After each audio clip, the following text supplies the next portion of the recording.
Hari ini saya mulai kembali bersekolah. Kurang lebih 2 minggu saya nggak duduk di bangku kelas. Pada mulanya saya mau membawa motor sendiri, tapi Anggi malah bersikeras untuk mengantarkan saya. Kata Anggi, dia selalu trauma kalau lihat saya membawa motor selepas kejadian yang menyebabkan saya sempat koma 2 pekan yang lalu. Yang mana menurut orang sekitar lokasi kejadian mengatakan bahwa saya dan Cindy mengalami kecelakaan. Sepanjang perjalanan, Anggi terus menempelkan kepalanya di lengan saya yang sedang mengemudi. Saya pun beberapa kali mencuri-curi pandangan dari arah jalan untuk sekedar mencium kepalanya. Mendadak, kendaraan di depan kami mengerem mendadak. Saya seketika menginjak pedal rem, hingga membuat tubuh saya dan Anggi terdorong ke depan. 2 kali saya bunyikan klakson dengan keras karena terkejut sekaligus kesal. Pengemudi mobil di hadapan kami terlihat mengeluarkan tangannya yang mengacukan jempol, pertanda sebuah permintaan maaf. Anggi sesekali mengelus lengan saya dengan maksud untuk meminta saya bersabar dan tidak terbawa emosi. Setelah menghela nafas panjang, saya membuka kaca mobil dan mengeluarkan kepala untuk melihat apa yang menjadi penyebab kemacetan ini. Beberapa polantas nampak berdiri mengatur laju kendaraan yang mulai bergerak perlahan. Saya sempat menggunakan ilmu tembus pandang untuk memastikan apakah sedang ada razia atau tidak. Karena kalau memang ada razia, maka saya harus mencari cara untuk meloloskan diri bersama Anggi. Kami berdua memang sama-sama belum memiliki SIM soalnya. Jangan ditiru ya. Pandangan saya melihat sebuah mobil truk yang sedang diderek ke tepi jalan bersama sebuah motor sport merah yang nampak hancur. Saya sempat menoleh ke arah Anggi saat mendengar beberapa kali HP-nya berbunyi, pertanda ada pesan yang diterima. Cewek saya itu mulai mengeluarkan HP-nya dan membuka pesan. "Dari siapa?" tanya saya dengan pandangan masih menatap ke arah depan. Anggi tampak sedikit kikuk mendengar pertanyaan saya barusan. Kedua tangan cewek saya itu masih menggenggam HP di atas pangkuannya. "Nggak tahu, salah nomor kayaknya," jawab Anggi dengan wajah sedikit misterius. "Kayaknya ada kecelakaan yang di depan," kata saya yang mengurungkan niat untuk bertanya lebih lanjut. Anggi yang sempat membuka HP kembali begitu sebuah nada pesan diterima terdengar 1 kali. Langsung memasukkan gadgetnya ke saku celana, lalu menaikkan wajahnya sedikit ke atas untuk melihat keadaan di depan kami. "Masa? Pantesan aja macet ya?" tanyanya dengan nada suara terdengar gugup. Saya sempat merasa aneh melihat wajah Anggi yang nampak berusaha melihat situasi di depan dengan antusias, seakan sebuah kecelakaan merupakan pemandangan yang sedang ia tunggu. Padahal saya tahu Anggi takut sekali jika melihat darah berceceran. Oke, gua yakin Anggi sedang menyembunyikan sesuatu. Niat saya untuk bertanya kembali urung begitu kendaraan yang kami gunakan mulai berjalan melewati lokasi kecelakaan. Anggi terlihat menutup wajahnya saat melihat jasad korban kecelakaan itu yang masih tergeletak di tengah jalan, dengan hanya ditutupi sebuah kain sarung yang mungkin milik warga sekitar. Nampak banyak sekali darah yang berceceran di sekitar tubuh korban, bahkan merembes membasahi kain sarung yang menutupinya. Saya malah tertegun begitu melihat sesosok makhluk menyerupai korban kecelakaan yang ternyata seorang pemuda.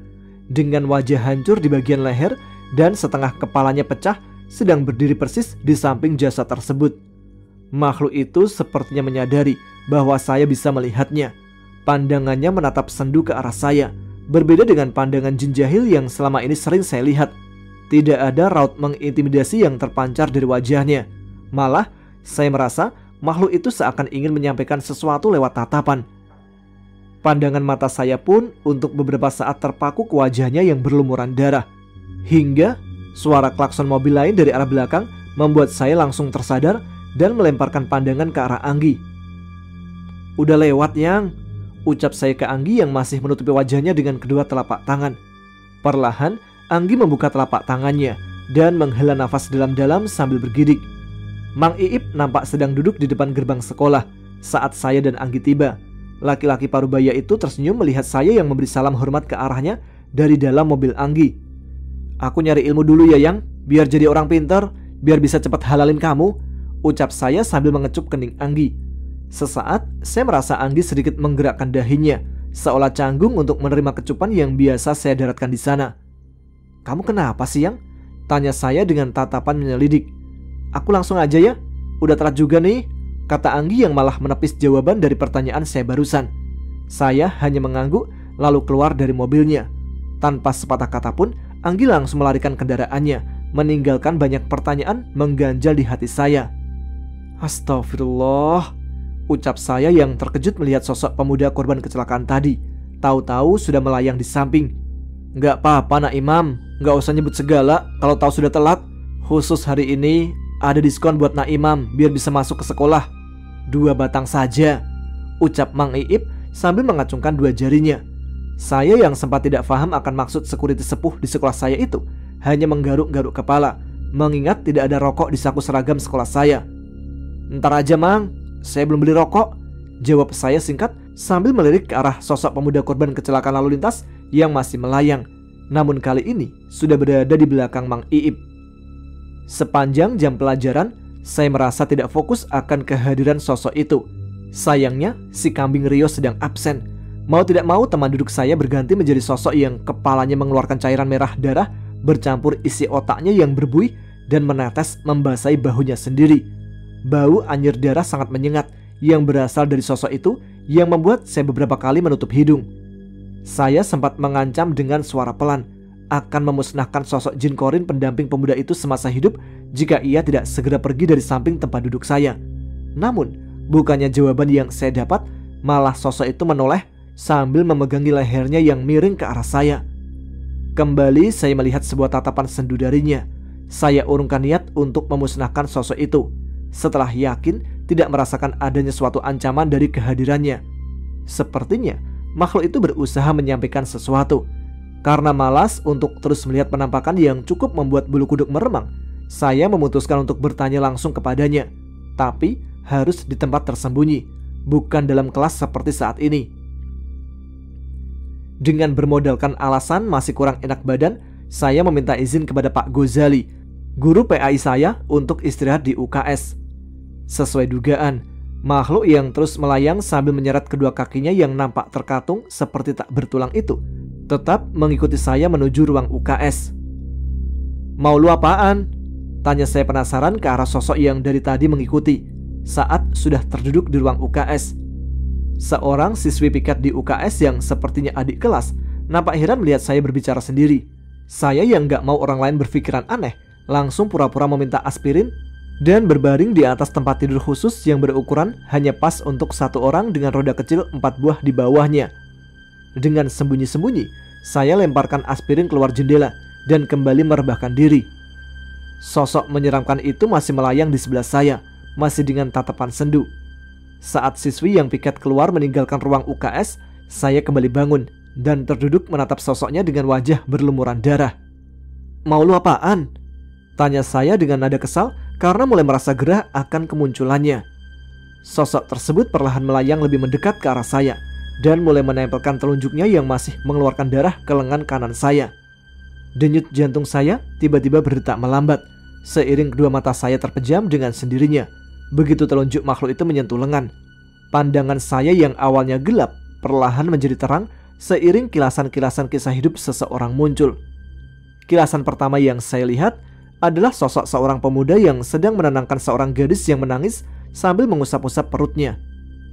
Lalu dengan cepat kilasan gambar tersebut berganti tempat dan peristiwa yang berbeda, menjadi sosok pemuda tadi yang kali ini nampak sedang sangat gembira dan memeluk sepasang orang tua yang mungkin adalah kedua orang tuanya. Pandangan saya kembali menyaksikan kilasan gambar yang bergerak seperti menyaksikan sebuah reality show. Kali ini suasananya ramai seperti di pasar, dengan banyak orang berlalu lalang. Beberapa orang terlihat bertransaksi, ada pula yang sibuk memilih barang-barang dagangan. Sementara sosok pemuda itu terlihat berada di sebuah toko perhiasan dengan kedua mata tak berkedip, memandangi sebuah cincin yang ia pegang, lalu mencium benda tersebut. Kilasan gambar bergerak terakhir yang saya lihat adalah saat pemuda itu mengendari motor sport merahnya dengan cepat. Beberapa kali ia berhasil menyusul kendaraan lain. Nampak sekali pemuda itu sedang sangat terburu-buru. Saat sebuah bis menghalangi jalannya, ia nampak menyalip kendaraan tersebut. Tiba-tiba, sebuah truk ikut menyalip dari arah berlawanan dan langsung menabrak motornya. Tanpa ampun, si pemuda naas tersebut terpental ke belakang dan tubuhnya tergilas mobil lain saat terjatuh. Sementara motornya jatuh terseret truk. Kedua telinga saya masih menangkap suara jeritan beberapa orang. Lalu semua kembali menjadi kegelapan yang terlihat. "Astagfirullah," ucap saya sambil mengucek kedua mata setelah sosok tersebut melepaskan sentuhan jarinya di lengan saya. Kepala saya sempat terasa sedikit pusing selepas kilasan gambar-gambar yang bergerak tadi menghilang dari pandangan saya. Sesaat, saya menoleh ke sosok yang masih melayang di samping saya. "Kenapa lu gak bilang kalau butuh bantuan gua?" tanya saya dengan tatapan tajam ke arahnya. Sosok yang masih melayang itu membuka mulutnya yang berlumuran darah. Saya tercekat. Begitu melihat dalam mulut sosok itu, nampak sepotong lidah yang hampir buntung. Mungkin kecelakaan naas tadi yang membuat lidahnya seperti itu. Pantas saja, sejak awal makhluk itu hanya mengikuti saja tanpa mengeluarkan suara selain suara erangan. Ternyata memang luka parah di mulut dan lehernya yang membuat ia tak mampu bersuara. Saya sedikit merinding mengingat gambar tadi yang menampilkan adegan saat tubuhnya terpental dan jatuh tergilas oleh mobil lain. Saya mulai paham akan maksud sosok dengan tulang rusuk yang nampak amblas ke dalam itu. Terus mengikuti saya. Ternyata ia hendak minta tolong orang yang bisa melihat dan merasakan kehadirannya. Meski saya belum tahu betul bentuk pertolongan seperti apa yang ia kehendaki. Dengan menyebut nama Bayu Barata 3 kali dalam hati, saya panggil Bayu Barata yang langsung muncul dengan cepat. Sosok pemuda korban kecelakaan terlihat melayang mundur begitu Bayu Barata menatapnya tajam. Jelas sekali rasa takut memancar dari kedua matanya yang bengkak membiru. "Tenanglah, jin penjaga gua akan membantu lu. Bayu, tolong tanyakan alasan tepatnya mengapa makhluk itu terus mengikuti aku," tanya saya sambil menatapnya. Bayu Barata mengangguk, lalu mulai menatap tajam ke arah sosok yang bergolongan sama dengannya. Perlahan, kedua mata sosok tersebut memutih. Tubuhnya yang ditutupi jaket jeans biru dan celana panjang hitam dengan berlumuran darah nampak sedikit bergetar. Tetesan darah terlihat bercacaran di lantai ruang UKS. Tak beberapa lama, jin penjaga saya itu berbalik posisi, kembali menghadap saya. "Maaf Raden, jin Korin itu ingin Raden membantunya mencari sebuah cincin pernikahan yang terlempar ketika terjadi kecelakaan. Benda itu saat ini masih ada di sekitar lokasi tersebut," ucap Bayu Barata yang saya sambut dengan tatapan heran. "Jika sudah ketemu, lu mau gua kasih tuh cincin ke wanita yang bernama Mei?" tanya saya yang tiba-tiba teringat adegan saat pemuda itu mencoba meredakan tangisan seorang wanita yang berjanji akan menikahinya. Suara sosok tersebut kembali keluar dari mulutnya yang dipenuhi darah, seakan mengiyakan pertanyaan saya barusan. Saya menarik nafas panjang, lalu mengeluarkannya dengan perlahan, setelah mengetahui dugaan yang saya tanyakan ternyata tepat. "Bayu, bisakah kau mencari cincin itu dan membawanya kemari?" pinta saya kembali kepada Bayu Barata yang langsung disambut dengan anggukan kepalanya lagi. Secepat kilat, Bayu Barata melesat menembus dinding ruang UKS. Saya kembali terduduk di atas tempat tidur yang biasa digunakan untuk tempat istirahat siswa yang sakit. Sejenak, saya menatap sosok jelmaan jin Korin yang nampak berdiri mematung memandang keluar jendela ruang UKS. Tak butuh waktu lama bagi Bayu Barata untuk meluluskan permintaan saya. Ia pun muncul kembali dengan membawa sebuah cincin emas di telapak tangannya. Saya mengambil cincin itu dan tertegun menatapnya. Seharusnya pemuda itu yang menyerahkan benda ini untuk disematkan di jari manis wanita yang ia cintai. Sayangnya, maut memisahkan mereka terlalu dini. Manusia boleh berencana, namun Sang Maha Tinggilah yang menentukan segalanya.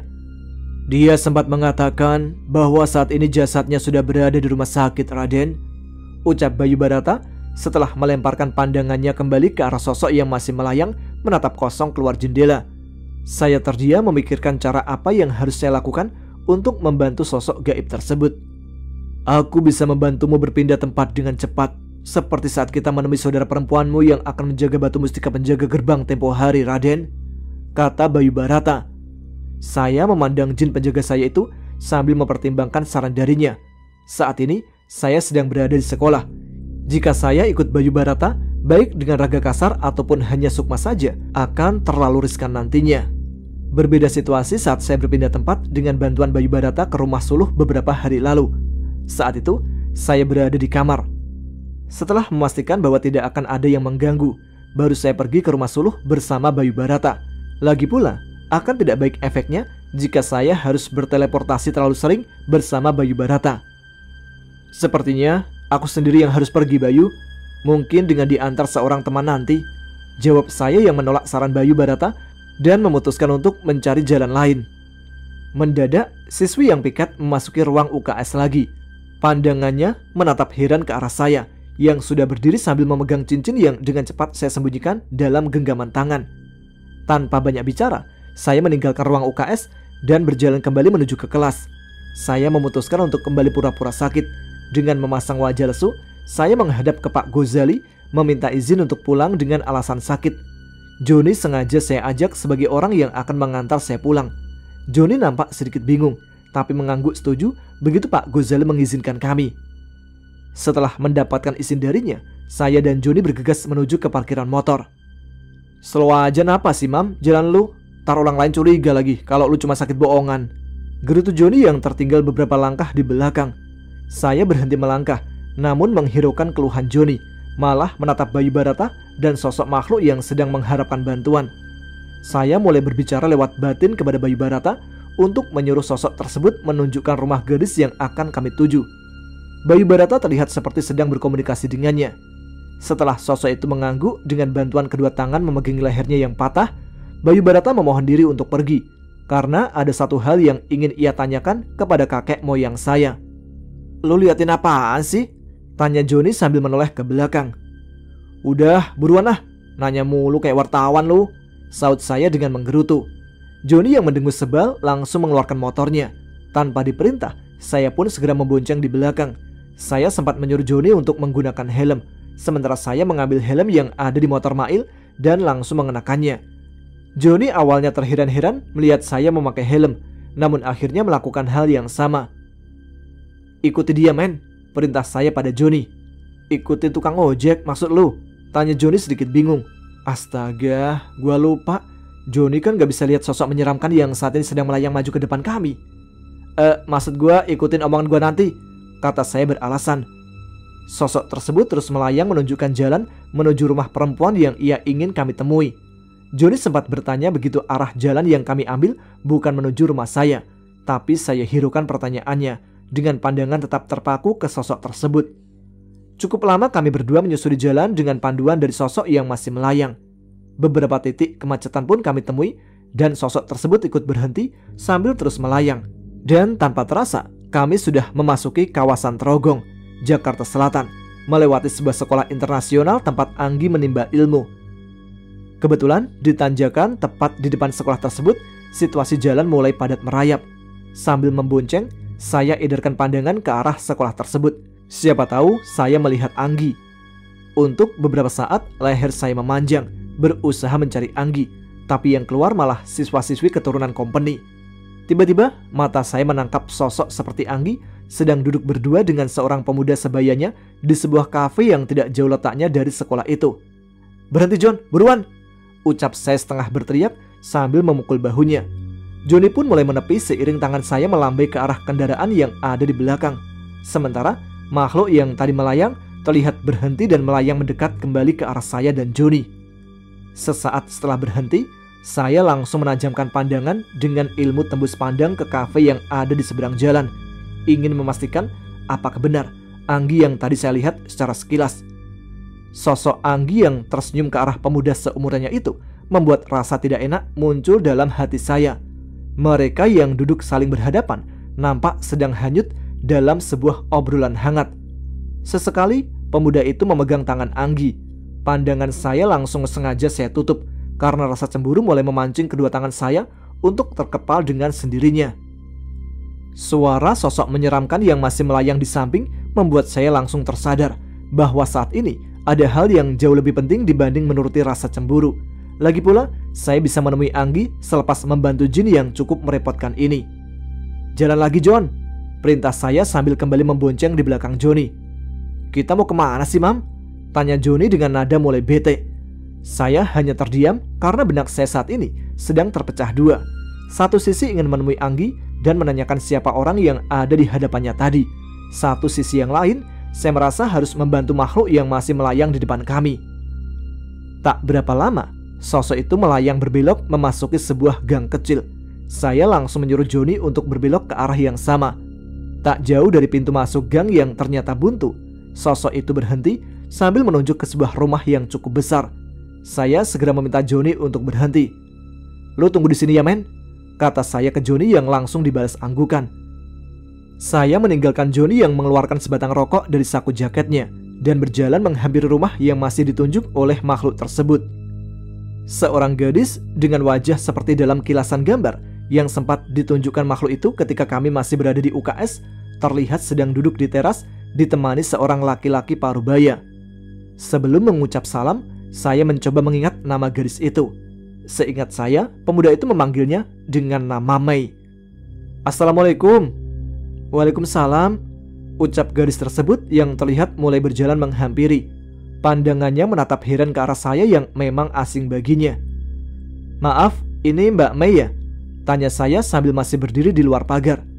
"Iya, saya sendiri." "Adik ini siapa ya?" jawabnya yang disusul dengan pertanyaan. "Boleh saya masuk ke dalam, Mbak? Biar lebih enak ngobrolnya?" tanya saya yang langsung dibalas dengan senyuman kecil dan anggukan kepala. Lalu wanita itu mengajak saya untuk mengikutinya berjalan ke arah teras. Saya sempat menganggukkan kepala sambil tersenyum, lalu menyalami mereka satu persatu. "Adik ini siapa? Dan ada maksud apa datang ke sini?" tanya laki-laki tersebut, diiringi tatapan Mbak Mei yang juga terlihat masih bertanya-tanya. Saya sempat bingung akan memulai dari mana untuk menceritakan kabar duka ini. Tapi begitu saya melihat sosok laki-laki yang menjadi korban kecelakaan itu sedang menatap sayu wajah Mbak Mei dari dekat, seketika itu pula keberanian saya muncul. "Maaf Pak, Mbak Mei, saya ini sebetulnya baru kenal dengan calon suami Mbak Mei." "Mas Hendy maksud adik?" Pertanyaan Mbak Mei barusan spontan memotong ucapan saya yang baru tahu jika nama sosok tersebut adalah Hendy. Iya Mbak, saya mau memberikan benda yang dititipkan oleh beliau untuk Mbak." Lanjut saya yang langsung mengambil cincin dari saku celana SMA dan menyodorkannya ke arah wanita itu. "Loh, ini kan cincin yang kami pesan di toko perhiasan. Mas Hendy-nya memang kemana, Dek?" tanya Mbak Mei penasaran sambil sesekali menatap cincin tersebut. Mbak, Mas Hendy-nya,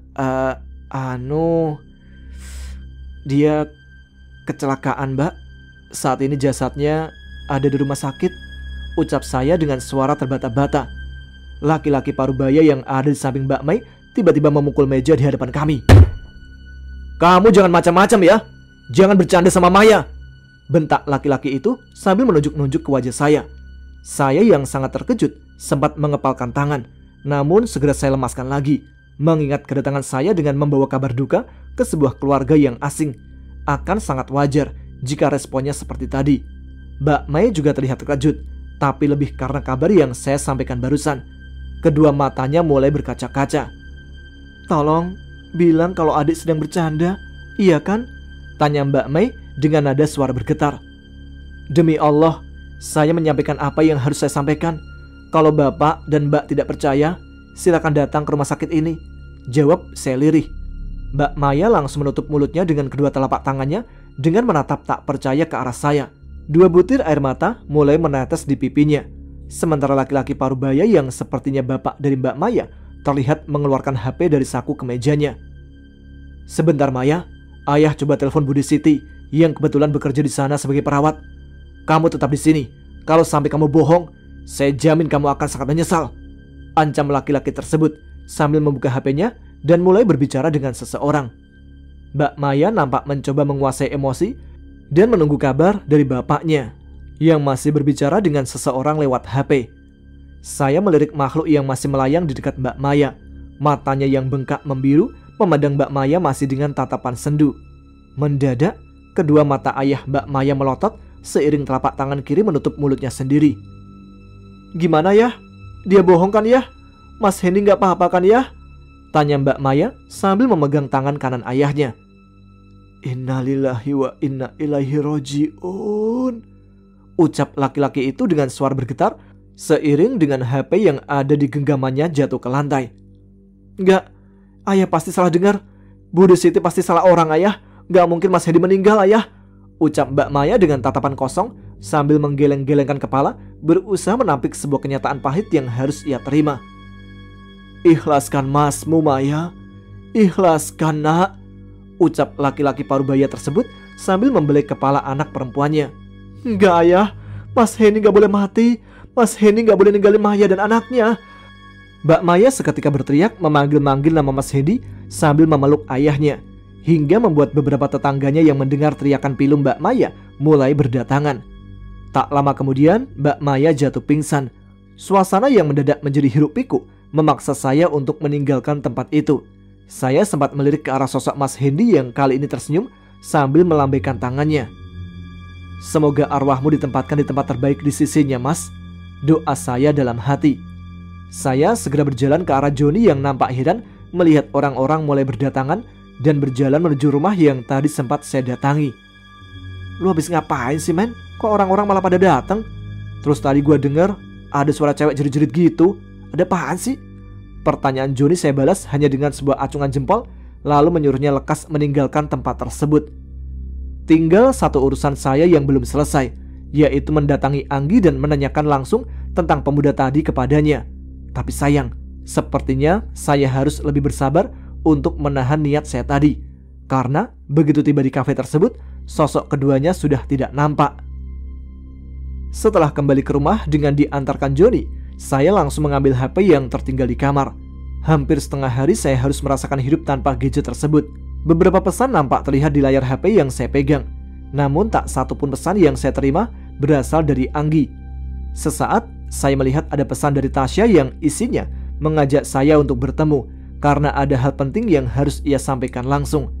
Saya hanya membaca pesan WA dari Tasya tanpa membalasnya dan langsung mencoba menghubungi Anggi. Sayangnya nomornya sedang sibuk. Sejenak saya mencoba kembali dan kali ini malah langsung tidak aktif. Saya langsung lempar HP itu ke kasur, bukan ke lantai ya. Tiba-tiba dari arah halaman rumah terdengar suara motor sport yang sepertinya milik Rio. Saya langsung mendapatkan ide untuk mengurangi rasa penasaran terhadap Anggi dan pemuda misterius tadi. Dengan mengambil sweater abu-abu dan topi baseball, saya langsung berlari keluar kamar. Benar saja, Rio terlihat sudah berdiri sambil mengelap tangki motor sportnya dengan sebuah kanebo. "Kunci motor lu, buruan sini," ucap saya ke Rio sambil langsung duduk di atas motornya. Rio nampak mengacuhkan permintaan saya barusan, seraya masih asik dengan gerakan tangannya yang memoles bodi motornya. "Lu mau tangki motor lu penyok gua hajar, men," ancam saya dengan tangan kanan terkepal di atas tangki. "Lu mau kemana sih ganteng? Marah-marah mulu deh," goda Rio sambil mencolek dagu saya. "Gua lagi malas bercanda nih, buruan, kunci lu mana?" tanya saya sekali lagi dengan tatapan tajam. "Ibu, Imam mau bawa motor Rio nih," teriak Rio dengan wajah diarahkan ke dalam rumah.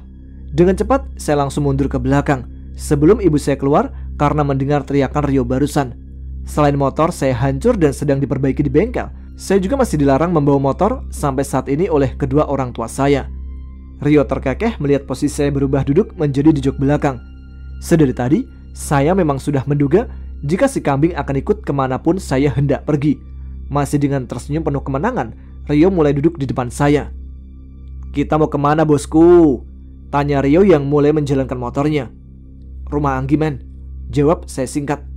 "Lu yang bawa nih, gua nggak tahu rumah cewek lu," ucap Rio yang langsung saya sambut dengan senyuman. "Tumben banget si kambing pengertian, gua harus curiga nih," ucap saya dalam hati. Rio menepikan motornya dan melompat turun, lalu membonceng di belakang saya. Topi baseball saya yang awalnya menghadap ke depan, langsung saya putar arahnya menjadi terbalik ke belakang sebelum menjalankan motor. Dengan sedikit cepat, saya melajukan motor sport milik Rio agar dapat lebih dini tiba di rumah Anggi. Rio yang merasa saya membawa motor terlalu cepat, beberapa kali menepuk bahu saya untuk mengingatkan. Tapi saya masih belum mau menurunkan kecepatan yang baru 80 km per jam. Kebetulan, suasana jalan agak lengang. Mendadak, dari arah belakang, terdengar suara motor sport lain yang mencoba menyusul. Saya sengaja menurunkan sedikit kecepatan, memberikan kesempatannya untuk menyusul. Sepersekian detik, motor sport hijau itu menyusul. Adrenalin saya langsung terpacu. Seketika itu juga, saya naikkan kecepatan dan mengejarnya. Beberapa saat, saya terkenang masa-masa masih kelas 3 SMP sampai kelas 1 SMA, di mana saya masih tergila-gila menjadi joki balapan liar. Saya hampir hafal semua lokasi balapan liar yang ada di sekitar Jabodetabek. Rio terasa memegang erat sweater saya dari belakang. Saya tidak menghiraukan rasa takut Rio karena adrenalin saya terus terasa memacu. Sekali lagi, saya tekan gas motor untuk menyusul. Kedua mata saya mulai berair, terkena terpaan angin yang terasa kencang karena kepala saya tidak tertutup helm. 2 meter jarak motor Rio yang saya kendari dari motor sport hijau di depan dengan cepat berubah menjadi 1 meter. Beberapa kendaraan yang pengemudinya tidak senang melihat 2 motor saling kebut di jalanan terdengar membunyikan klakson saat kami lewati. Saya terus menempel motor sport hijau yang sudah berada setengah meter di hadapan saya. "Peluk badan gua, men!" teriak saya ke arah Rio.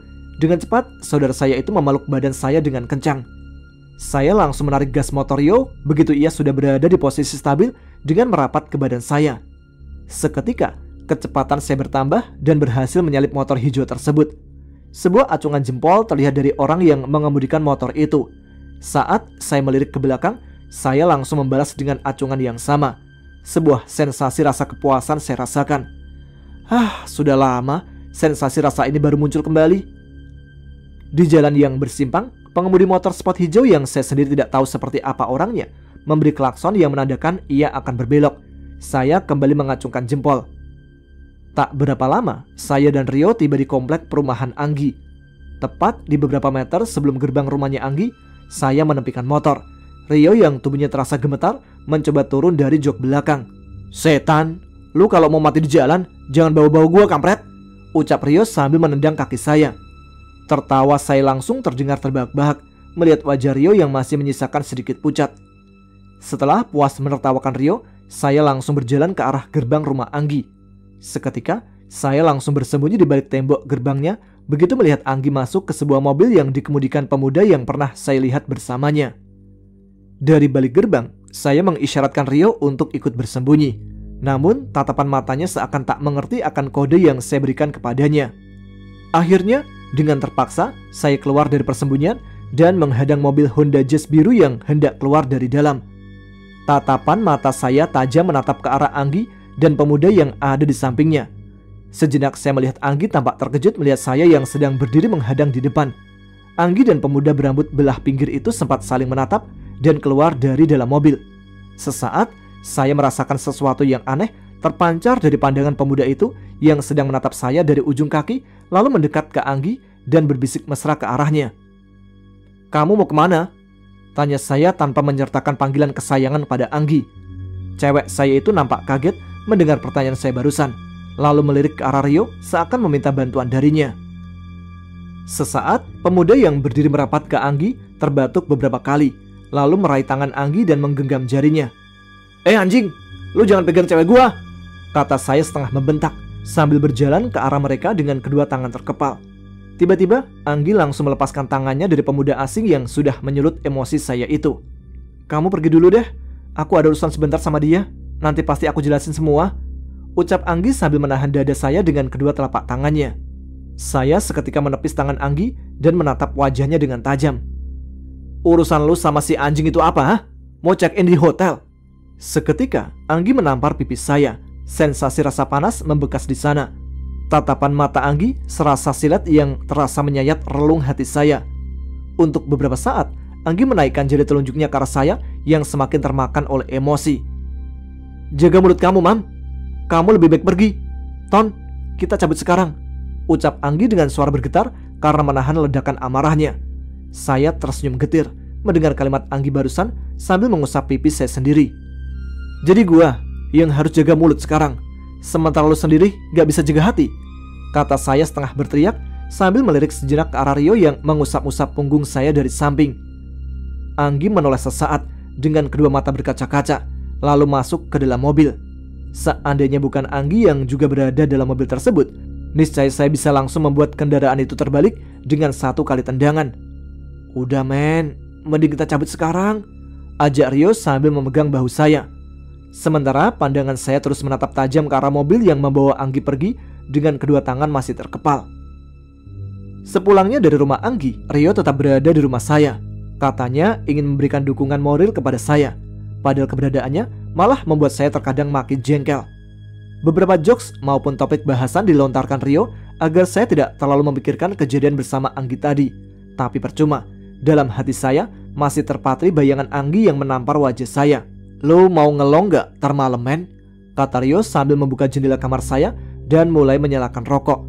Saya melirik ke arahnya, lalu menunjuk ke sebuah pengharum ruangan yang ada di pojok kamar. Rio mengangguk dan segera mengambil benda tersebut lalu menyemprotkannya sedikit. Untuk beberapa saat, bau rokok dalam kamar saya berkurang. "Kali aja lo mau minum sampai mabok buat lupain kejadian tadi," kata Rio lagi. "Payah amat gua kalau gitu, gara-gara cewek sampai mabok. Gua pilih ribut sama orang dah, biar emosi gua tersalurkan. Jawab saya yang perlahan mendekat ke Rio dan mengambil sebatang rokok yang ada di sampingnya. Lu mah doyan banget ribut, men, balas Rio dengan sindiran halus. Menurut lu, si anjing yang jalan bareng Anggi itu selingkuhannya bukan, men? Tanya saya sambil mengeluarkan asap rokok yang sudah memenuhi paru-paru. Nggak tahu gua, Mam. Gua sekilas ngerasa aneh aja sama dia yang sempat liatin lu dari ujung kaki sampai kepala. Kalau emang dia selingkuhannya Anggi, harusnya dia ribut sama lu, iya kan? Jawab Rio yang kemudian disusul dengan sebuah pertanyaan dengan dua jawaban antara iya dan tidak. Saya membenarkan ucapan Rio barusan. Tapi kalau bukan selingkuhannya Anggi, kenapa dia memegang erat tangan Anggi beberapa kali? Itu yang bikin gua penasaran. Tiba-tiba HP saya berdering beberapa kali. Rio yang berada dekat dengan benda itu langsung mengambilnya dari atas kasur dan melihat siapa yang menelpon. Anggi telepon nih bre, mau lo angkat gak? Ucap Rio sambil mengelurkan HP ke arah saya. Males ah, udah biarin aja, tak juga mati sendiri. Udah lo ini baterainya, kata saya lalu menghisap rokok yang masih tersisa setengah batang.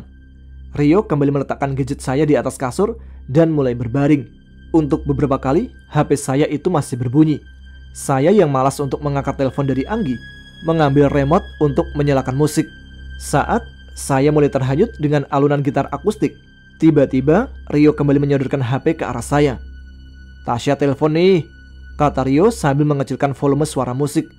Saya ambil HP dan melihat nama Tasya tampil di layarnya.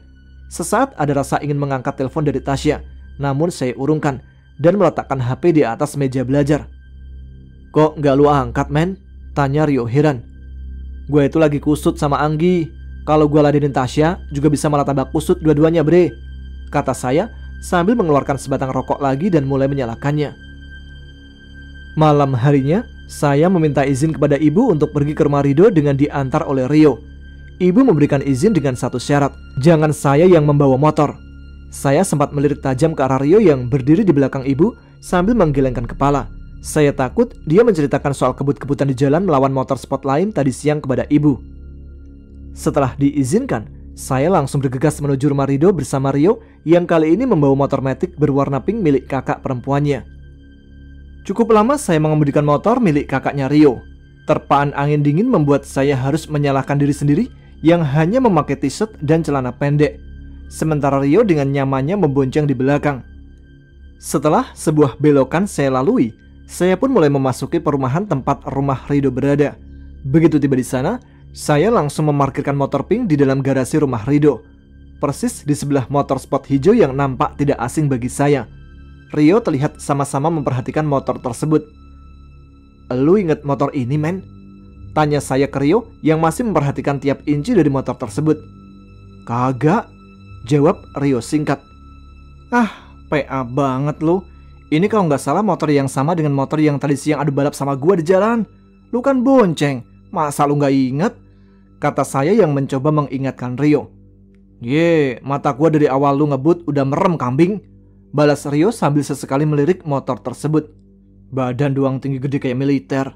Nyali lu sama pinknya dengan motor Sylvie, ejek saya ke arahnya. Tanpa memperdulikan Rio yang masih berjongkok dan sesekali memutari motor itu, saya langsung berjalan masuk ke teras rumah Rido. Saudara saya itu terlihat sudah menunggu di depan teras rumahnya. Lu lagi ada tamu doh? Tanya saya sesudah menyalaminya. Sepupu gua dari bokap lagi main aja, Mam. Tuh motornya di samping motor yang lu bawa, kata Rido sambil menunjuk ke arah Rio. Asli, modifnya keren banget tuh motor. Yang punya pasti anak motor juga nih, men, timpal Rio sambil memberi salam tos kepada Rido. Masuk yuk, sekalian gue kenalin ke yang punya motor, ajak Rido. Saya mengangguk dan mulai mengekor di belakangnya. Sementara Rio sesekali masih melemparkan pandangan ke motor yang jauh lebih keren tampilannya dibanding motornya sendiri. Di dalam, saya melihat seorang cewek cakep sedang duduk manis sendirian di ruang keluarganya Rido. Cewek itu sejenak nampak agak terkejut melihat kedatangan saya, lalu mulai berdiri dengan terus menatap ke arah saya. Mam, kenalin, ini sepupu gua, Happy, ucap Rido yang langsung saya balas dengan uluran tangan ke arah sepupunya yang masih menatap saya, seakan mencoba mengingat-ingat sesuatu. Imam, kata saya memperkenalkan nama sendiri. Cewek itu berniat menjabat uluran tangan saya, tapi Rio tiba-tiba menyerobot tangannya lebih dulu. Saya hanya menggaruk-garuk kepala melihat kelakuan sepupu saya yang satu itu kalau sudah lihat cewek cakep. Rio Dewanto, Rio Priambodo, kata Rio memperkenalkan dirinya dengan disertai senyuman manis yang membuat perut saya mual seketika. Happy, jawab sepupunya Rido, lalu melepas jabatan tangan Rio dan mengulurkan tangannya ke saya. Happy, sekali lagi, gadis itu menyebut nama saat saya sudah menjabat uluran tangannya. Lu yang naik motor sport merah terus balapan sama motor hijau kan tadi siang? Tanya Happy yang membuat saya mengerutkan dahi karena heran. Iya, lu kok tahu? Jawab saya yang disertai pertanyaan. Gua yang bawa motor hijau itu, motornya kan ada di depan. Seketika, pandangan saya menatap Rio yang juga sama terkejutnya dengan saya. Tunggu, maksudnya lu yang punya atau lu yang bawa motor itu? Tanya saya untuk memperjelas kalimat Happy barusan. Gua yang bawa. Nggak percaya amat, emang cowok doang yang bisa kebut-kebutan di jalan dengan motor sport? Jawab Happy dengan wajah mulai jutek. Rio nampak menggeleng-gelengkan kepala sambil terus memandangi Happy dari ujung kaki. Saya juga sedikit kagum dengan gadis itu. Wajah dan bodinya patut mendapatkan 2 acungan jempol. Selain itu, kemampuannya membawa motor sport yang identik dengan dunia laki-laki boleh dibilang sudah mahir, bahkan sangat mahir. Happy ini bokapnya punya bengkel khusus motor sport dan moge lainnya, Mam. Jadi kalau soal ngebut di jalanan mah udah nggak aneh buat dia. Timpal Rido sambil melirik ke arah sepupunya. Gue cabut dulu ya. Mau ada urusan sedikit. Doh, kirim nomornya Imam ke gue ya. Salam buat Om dan Tante juga, Doh. Ucap Happy sambil melirik ke arah saya, lalu berjalan keluar dari pintu. Rido mengangguk dan mulai mengeluarkan HP-nya. Rio nampak merapat ke arah Rido yang langsung menyembunyikan HP yang ia pegang. Bagi nomor sepupu lu dong, men, ucap Rio setengah merengek. Kagak, gua disuruhnya kirim nomor si Imam, bukan bagi-bagi nomor sepupu gua ke penjahat kelamin kayak lu, jawab Rido yang langsung membuat saya tertawa keras. Di dalam kamarnya, saya dan Rio langsung menyalakan TV dan mengganti channelnya saat sinetron anak motor yang super alay sedang ditayangkan. Rio terlihat memainkan HP-nya dan Rido tampak sedang menerima telepon dari Dewi, pacarnya. Saya sendiri menonton film horor khas Indonesia yang tumben ditayangkan pada jam segini. Saya teringat sekar begitu sosok kuntilanak dengan mata merah terlihat muncul dalam film. Entah bagaimana keadaan jin penjaga saya itu yang saat ini menjadi tawanan Raja Siluman. Saya harus akui bahwa dalam hati ini terbersit rasa kangen akan kehadiran Sekar. Kang Mas, tolong aku. Tiba-tiba telinga saya menangkap suara lirih yang berasal entah dari mana. Tapi saya yakin suara itu adalah suara Sekar karena saya sangat mengenali suaranya. Saya mencoba memfokuskan pikiran dan memanggil nama Sekar dalam batin saya. Namun tidak ada respon apapun. Sekali lagi, saya coba melakukan hal yang sama, tapi hasilnya tetap nihil. Mendadak, hidung saya menangkap aroma harum bunga kenanga. Saya langsung berdiri, lalu menatap ke arah Rido yang baru saja selesai menghubungi Dewi. Elu nyium bau bunga kenanga nggak? Tanya saya kepada Rido dan Rio. Mereka sejenak mengendus beberapa saat, lalu menggelengkan kepalanya serempak. Saya yakin, tadi saya mencium bau khas Sekar. Apa mungkin karena terlalu memikirkannya, saya jadi berhalusinasi? Keluar yuk, Mam, pengen ngerokok gua, asam banget di mulut, ajak Rio yang sudah berdiri. Saya mengangguk dan mengikutinya keluar dari dalam kamar. Rido juga nampak bangun dari atas ranjangnya dan berjalan menuju pintu. Sebatang rokok mulai saya nikmati asapnya untuk mengusir rasa penasaran akan bau bunga kenanga yang saya pikir sempat tercium saat masih berada dalam kamar. Emang masih belum ada kabar dari Sekar, Mam? Tanya Rido yang duduk di atas bangku kayu yang ada di teras rumahnya. Belum, Doh. Niat gua pengen nolongin dia, tapi Bayu Barata menolak untuk memberitahu di mana letak kerajaan siluman karena dilarang oleh Kisuta. Jawab saya sambil menatap kosong ke depan. Kakek moyang kita mungkin khawatir kalau lu bertindak ceroboh, semua akan kacau, balas Rido.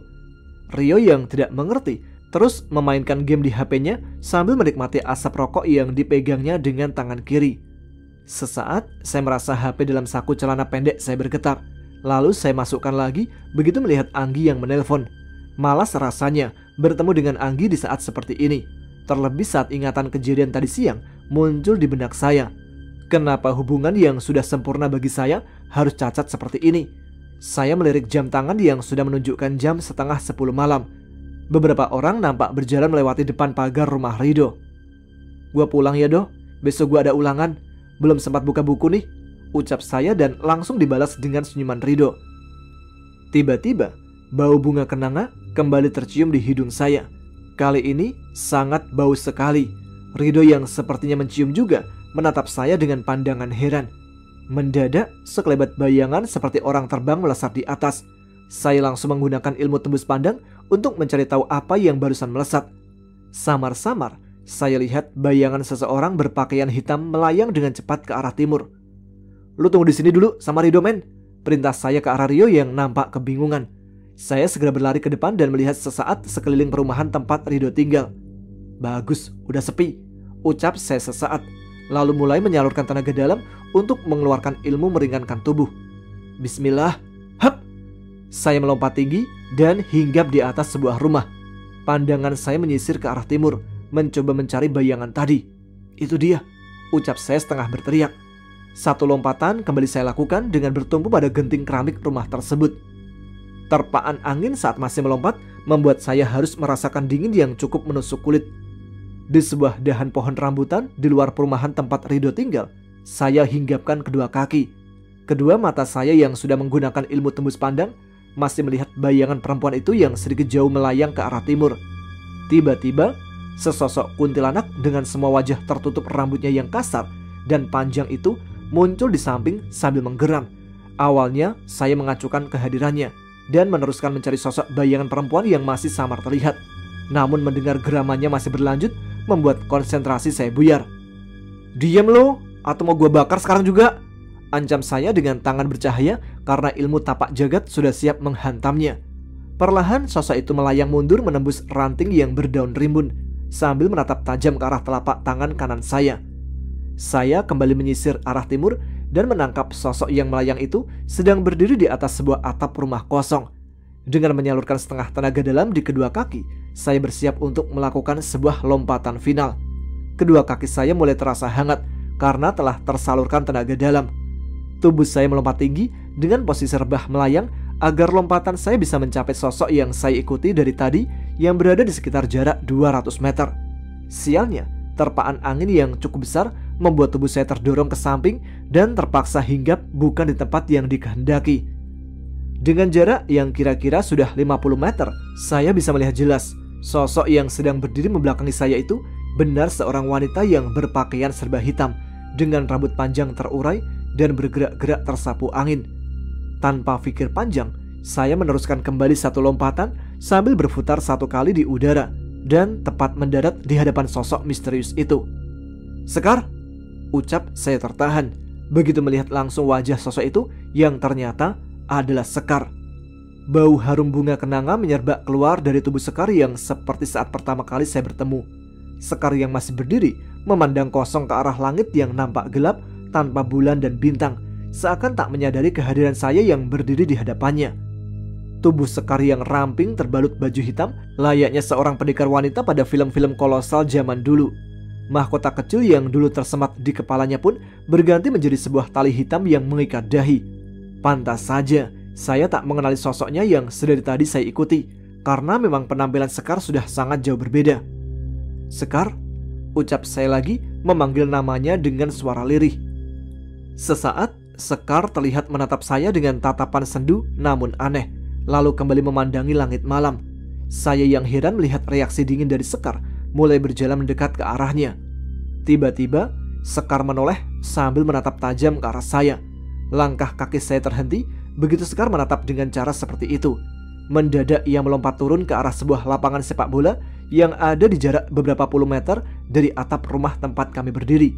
Saya pun langsung turun mengikutinya yang sudah berjalan ke tengah-tengah lapangan tersebut, lalu berdiri menghadap saya dengan kedua tangan bertolak di pinggang.